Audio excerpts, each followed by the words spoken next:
রিপিটেশনটাও একটু ইম্পর্টেন্ট। রিপিটেশনটা হচ্ছে এমন না যে যে আমাদের প্রথম যে দুইটা জিনিস ছিল ওই দুইটা জিনিস কিন্তু সব সময় ইউজ করতে হবে, ওইটা হচ্ছে মেইন জিনিস।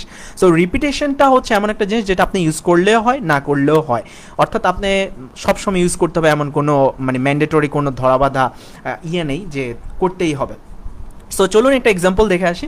আমাদের এখানে একটা পোস্টার আছে, 10 ms এর একটি পোস্টার আছে। সেই পোস্টারের মধ্যে রিপিটেশন যদি বলি, এখানে যদি আপনি খেয়াল করেন দেখবেন হচ্ছে যে এই যে কার্টুন ক্যারেক্টারটা আছে এটাকে আমি মাল্টিপল অ্যাঙ্গেলের কার্টুন ক্যারেক্টার সাথে আমি অ্যাড করেছি, যার ফলে কি হয়েছে আমার একটা ডেপথ অফ ফিল্ড ক্রিয়েট হয়েছে। আমরা যদি একটু ক্যামেরা সম্পর্কে ফটোগ্রাফি সম্পর্কে একটু জানি তাহলে আমরা বুঝবো যে আসলে ডেপথ অফ ফিল্ড কী জিনিস, যাতে এখানে একটা সারফেস বোঝানো যাচ্ছে যে হ্যাঁ এইটার পিছনে আরও জিনিসটা আছে একটা সারফেস, বিকজ আমরা ডিজাইন করছি কিন্তু হচ্ছে একটা 2D প্ল্যাটফর্মে।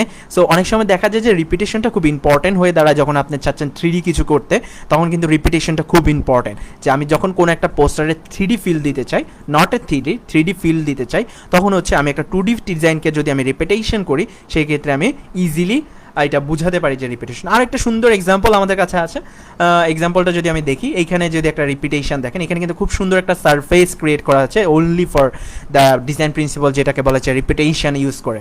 কীভাবে ইউজ করা হচ্ছে এখানে দেখুন, আমাদের যে আইকনগুলো আছে এখানে যে পাওয়ার পয়েন্টের যে আইকনগুলো আছে, পাওয়ার পয়েন্টের আইকন দিয়ে কিন্তু খুব সুন্দরভাবে একটা সারফেস ক্রিয়েট করা আছে। এখন কিন্তু খুব সুন্দরভাবে মনে হচ্ছে যে চান্দন ভাইয়ের পিছনে হচ্ছে অনেক একটা জায়গা আছে, এখন বোঝা যাচ্ছে না এটা যে একটা 2D প্ল্যাটফর্ম।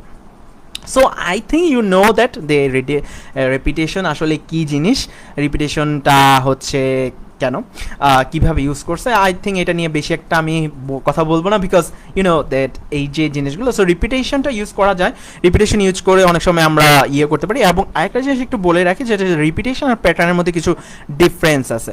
যেমন হচ্ছে ডিফারেন্সগুলো আমি হচ্ছে নেক্সট টাইম যখন আমরা প্যাটার্নের ডিজাইন প্রিন্সিপাল পার্ট 2-তে যাব, তখন হচ্ছে আমরা কন্ট্রাস্ট নিয়ে যখন কথা বলবো, তারপর প্যাটার্ন নিয়ে যখন কথা বলবো, তখন আমরা এই জিনিসগুলো এক্সপ্লেইন করে দেবো। সো ওইটা নিয়ে কোনো প্যারা খাওয়ার কোনো দরকার নেই।